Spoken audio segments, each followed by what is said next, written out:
Climate change talks in Copenhagen move into their crunch week as political leaders and environmental ministers from 100 countries take over the stalled negotiations. A weak draft text put up at the weekend has been rejected by the United States, the European Union and Japan because it fails to deliver the reduction in greenhouse gases the developed countries say is needed from big polluters like China and India.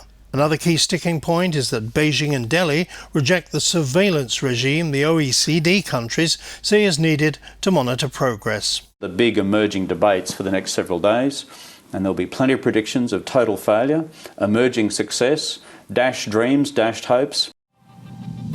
Welcome to this Stratfor Dispatch. I'm Colin Chapman.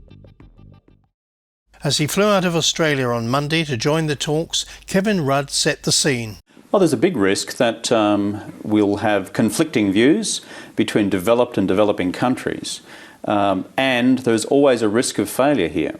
But we've got to put our best foot forward, put our shoulder to the wheel, see if we can forge a consensus up the middle of sometimes quite diametrically opposed positions. Stratfor analysts expect little to come from this summit.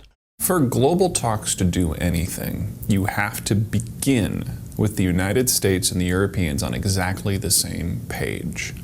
Doesn't mean that that will lead to success, but that's a requirement, whether it's the WTO, climate talks, or anything else. The only thing that the Americans and the Europeans agree on right now is that they don't want to do all the lifting themselves. That leaves a lot of light between the two positions and has not even begun to close the gap with Japan, China, Russia, and the developing world. We're at the beginning of climate talks, nowhere near having a deal. Analyst focus has already turned to the next round of climate talks a year from now in Mexico City.